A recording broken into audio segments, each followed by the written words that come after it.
I was sitting at the kitchen table when my wife came home from the grocery store. She saw the notebook on the table in front of me and the pen in my hand and asked, "What are you doing?" "I have decided to accept your challenge." I don't remember any arguments. Remember last week when we read those stories on that internet site? I commented on how bad some of them were and said that even I could do better. You said I couldn't. You said I don't have a creative streak. I guess I really said that, but my comment was based on what I know about your grade is when we were in school. You always got a 4 and a 3 for your work in classes that required written reports, and you got a 3 for the work you had to do for business research and report writing. Well, I think I can do better. Doesn't matter. Come on, help me bring in the groceries. I helped her carry her bags and helped her put some things away. And then I sat back at the table and began to write. While preparing dinner, she asked, "What are you writing about?" she asked. "I won't say anything yet. I'll let you read it when I'm done, and you can criticize it before I put it on the site." I didn't think it would be too difficult. Yes, everything I did in college did not bring excellent grades, but then I didn't want that. I only did what I had to do to survive these classes. First of all, I didn't want to be there, but my parents more or less blackmailed me. My dad wouldn't let me work in the family business unless I had a bachelor's degree in business management. I have worked there after school and during the summers since I was 13, and I wanted to work there when I graduated from high school, but Dad said no, not without a degree. This is necessary for you to come here to work full-time. So I accepted it and went to study. I got my degree and went to work in the family business. I looked down at the notebook, picked up a pen, and began. My name is Josh Barnum. I am an aircraft mechanic for a major airline and married to Melinda Barnum. Melinda, I call her Melly, is an office manager for an insurance company. Melly and I have been together for a little over 11 years, and we've been married for 9 of those years. We met in our second year of college, and for me, it was love at first sight. And for Melly? Not so much. It took me 3 months to arrange a date with her. We started dating. On our 7th date, we made love for the first time. After that, we became a permanent couple and usually made love 2 to 3 times a week, at least until the summer between our sophomore and junior years. I had a summer job working for my Uncle Bill, who owned a landscaping company. I worked 10 to 12 hours a day from Monday to Saturday. As a result, I was rarely able to see Melly during the week. After 3 weeks of seeing each other only on Sundays, Melly started dating other guys. When I complained about it, she told me to deal with it or lose my Sundays. This was a defining moment in our relationship. I already said that when it came to Melly, it was love at first sight, so I would rather give up than lose her completely. At the time, I didn't realize what a mistake this was. This showed her that, from my point of view, she could get away with a lot, and I would have left it as is. It was 3 weeks later on a Friday, and I had only worked 6 hours before calling a break due to severe thunderstorms. I called Melly to see if she would go out with me that evening, and she told me she already had a date. I hung up without saying another word. I called around to see if anything was going on and found out that Mike Matson was having a party at his house. I called and found out that I was welcome, so I decided to go. It was a bad move on my part. I walked in just in time to see Melly hug and then kiss Dick Moore. They then went out onto the makeshift dance floor, where Melly snuggled up to Dick and they slowly danced to the song. Dick held her with both hands and pressed her tightly to him. Melly wrapped her arms around his neck, pulled his face to hers, and gave him a hot, long kiss. When the song ended, they seemed to reluctantly pull away from each other, but when they finally did, Melly saw me. She said something to Dick and then walked towards me. I turned around, walked away from her, and left the party. She may have had my number to reach me, but I'll be damned if I'm stuck here while she makes out with someone else. The weather wasn't bad on Saturday, so I ended up switching to a 12-hour day. I've learned not to waste time calling Melly on a Saturday night to set up a date for Sunday, because she'll be seeing someone. I usually called her on Sunday around 10 and arranged something for the afternoon and evening. But that Sunday morning, I didn't call. It was one thing to know that she dated when I was unavailable, but it was another thing entirely to know that she kissed her beau. The heat I noticed between her and her beau was a sign that they were probably having sex too. This put a bad thought into my head. According to what Melly told me, she hadn't been with any guy for more than 4 dates. The question I was asking myself, after what I saw with Matson, was Melly having sex with all of them? If that was the case, I might be in trouble since we usually made love on our Sunday dates. I have heard and believed that when you have sex with someone, you have sex with everyone that person has had sex with. I thought maybe getting tested for STDs would be a good idea. Figured that since Melly hadn't heard from me on Sunday morning, she might call me. I got the hell out of the house and was gone all day. When I got home for dinner, my mom told me that Melly had called twice and wanted me to call her when I got home. I waited until I finished dinner to call her. She immediately got down to business. "Why didn't you call me this morning?" "I just figured with the way you made out with that guy last time that I was replaced." "We've already talked about this, Josh. I won't stay home for premiere dates just because you can't come." "I know, and I came to terms with it when I thought it was just platonic dating. But what I saw last time was way, way beyond platonic. I thought you and I had something special, but I'm not so sure anymore." "Don't say that, Josh. We really have something special. We need to talk, baby. I don't care what time you work until tomorrow, but when you are free, come to me. You will do this?" "I think I can. Promise me?" "Okay. I'll come to you when I'm free." Monday was a 12-hour workday, so I didn't get to Melly's house until just after 8. Her mom opened the door and told me that Melly was waiting for me on the patio. Melly was talking on the phone with her back to the door when I walked outside, and what I overheard before she closed her phone didn't bode well for our relationship. What I heard was, "I liked what we did on Friday. I can't wait to see you on Tuesday. I have to go. He'll be here soon. Bye." I walked back into the house and then opened the patio door with a lot of noise. She turned around and saw me leaving the house. I didn't give any indication that I had overheard anything. I just walked up to the table and sat down. I just looked at her and waited.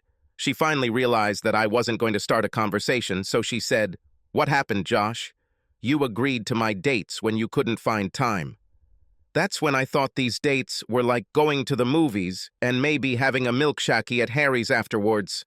Or maybe a party like Matson's where you could dance and hang out with our friends. Simple things. For you to act like you're still my girlfriend. It's not like what I've seen from Matson. The way you kissed this guy and let him run his hands all over your body without even trying to stop him pretty much told me that if he hasn't had sex with you, he will soon. This is not how I expected my girlfriend to behave in front of my friends. It's disgusting what you're saying to me. I tell it like it is. Maybe you should just leave. It would probably be best. After what I saw and not knowing if this is how you feel about all your dates, I think it would be a good idea to get tested. I stood up and left her with a shocked expression on her face. I managed to get to my car before she caught up with me. "You don't really think of me that way, do you?" "What I saw on Friday night was pretty gross, Melly. I do not want to risk." I got into the car and drove away, and she stood and looked after me.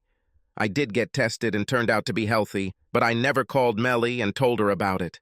We avoided each other for a little over a week, and then on Thursday, while I was having lunch in the student cafeteria, Melly came to my table, sat down and said, "You didn't call me on Sunday. It is not necessary." "You're being unfair, Josh. Why do you expect me to stay home 6 days a week because of your job?" "Maybe because I look at it as on-the-job training." "What the hell does that mean?" "Perhaps this is to prepare you for what you may have to do after you get married and your husband has a job that requires him to work late." This is just stupid. Being married is not the same as going to school. Maybe the way you look at it, but not the way I see it. You knew all along that I intended to ask you to marry me after high school, and you led me to believe that you would say yes. You know my major is aviation maintenance management, and when I graduate, I will have my aircraft and power plant license. My goal is to work for an airline and get promoted. There's a damn good chance that if I do end up joining an airline as a new hire, I'll have the worst shift and the worst days off. If you can't handle my work schedule now, how are you going to handle my 3 to 11 shift with Tuesdays and Wednesdays off? This is different. I will work too, and we will do everything necessary to adapt to our circumstances. It's in the future if we have one. Right now, we need to survive as a couple, and I'm not sure we can, given what I now know about your dating life. We agreed to talk that evening after I finished work, and she finally gave in and said she would only party on Fridays and Saturdays and would always make sure dates were with my friends. That way, I could always ask someone if she was doing anything that wouldn't pass the boyfriend test. It helped that landscaping was a seasonal job that ended in late fall. I kept a close eye on her for the rest of our freshman year and throughout graduation. And she only lost her temper 3 times while I pretended I didn't know anything. Why? I blame it on love. When we finished school, Melly moved in with me, and we lived together while our mother prepared the wedding. It was a new experience for both of us, to be able to make love every day and not be in a rush to return home. There were nights when I was not at all sure that I would be able to get out of bed in the morning. It seemed that all Melly and I, oh yes, myself, wanted was to make love all the time, but of course we couldn't. I really got along with the airline and, as always, I had the worst shift, from 4 to midnight, with Wednesday and Thursday off. Melly had a degree in accounting and got a job at an accounting firm where she worked from 8 to 5, with Saturday and Sunday off. During tax season, from about the end of January to the 1st of May, she usually worked 10 to 12 hours a day and sometimes had to work on Saturdays.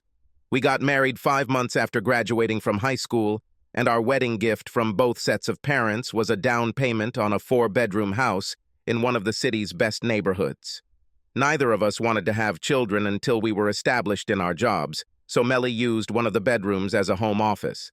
The back of the house had a fairly large patio, and one of our first purchases after moving was a 6-person hot tub located on one side of the patio. It didn't take long before it seemed like it was always full. A month after installing the tub, we had a housewarming party, and after everyone tried out the tub, it felt like we had company over every weekend. It's not that I liked this company. I had to leave at 2:45 to get to work on time. As we got to know our neighbors, we started getting invited to barbecues and picnics, and once that started, we, of course, had to host a couple of our own. We became really good friends with the neighbors on either side of us and those who live right across the street. The first 2 years, everything went great, and we adjusted to our different schedules. And then everything changed.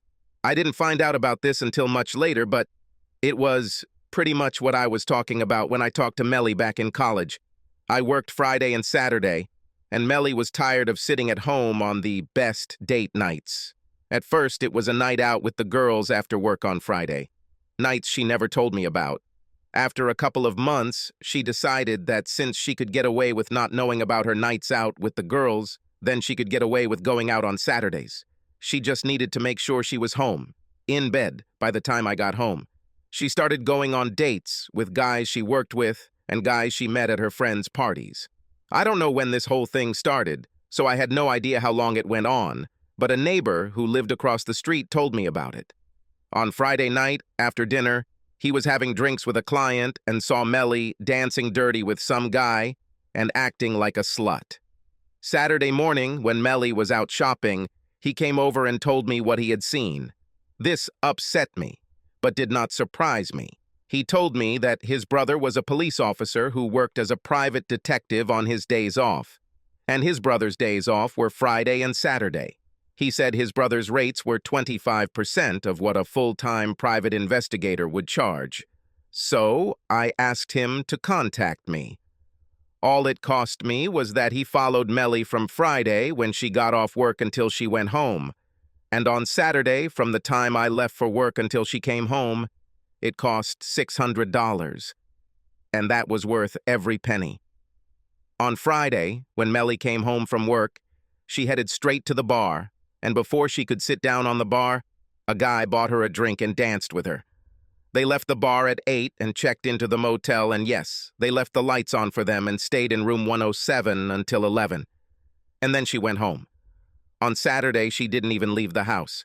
At 4, her boss came home from work, and although Spencer the cop couldn't film what was happening in the house, he did get some pretty good footage of Melly having sex with her boss, lying on the cushions of a chaise lounge on the veranda.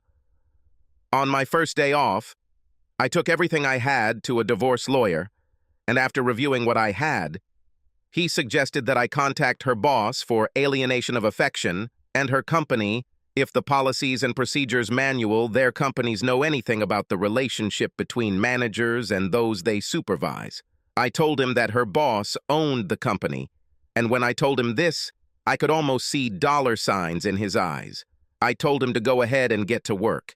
He asked me to give him a week or so and that he would prepare the documents so that I could come and sign them. I left his office, hoping that I could act like the clueless cuckold, which I was until I received Spencer's report. I probably succeeded because, next to me, Melly didn't seem any different. The lawyer called me a week later and said that he had documents ready for me to sign. When I came to his office, he smiled and said that he had very good news for me. Apparently, her boss was bragging to everyone in the office about having sex with Melly.